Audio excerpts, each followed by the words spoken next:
Hi, this is John from Premiere Pro Classes, and this tutorial is about how to reframe your sequence to fit social media. It's super easy. So if you have a horizontal video sequence, you can make it easily into a vertical social media sequence. Let me show you how. So here I have a very random horizontal sequence here. It has a title in there, it has some B-roll, has some movement in those shots.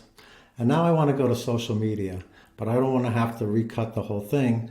So I'm just going to highlight the sequence and go to sequence on the top menu and go auto reframe sequence. So I'm going to name this sequence test 9x16. And I want it vertical.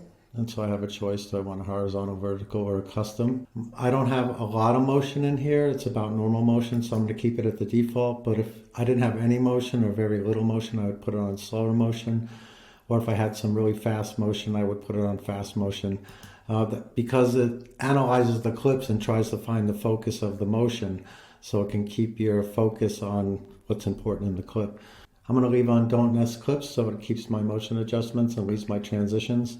Or I can do the opposite. If I did a lot of keyframing, I could leave the transitions behind and just keep all my keyframing and redo the transitions. But I'm going to keep it on don't nest. And when I hit OK and create, you can see that it now made the sequence vertical. And it even squeezed the title in there. So if I go to any of these clips and I don't like the way it adjusted them, I can always go into any one of them and readjust it. So if I click on a clip and I go into the effects controls panel, my normal controls are disabled because now I have the auto reframe on. And here's where I can do all my adjustments, left and right, up and down, the scale of the picture. So I can still do adjustments if I didn't like the way it focused in on my action. And if you notice in your project, it made a folder here called auto reframe sequences, and that's where this sequence is right here.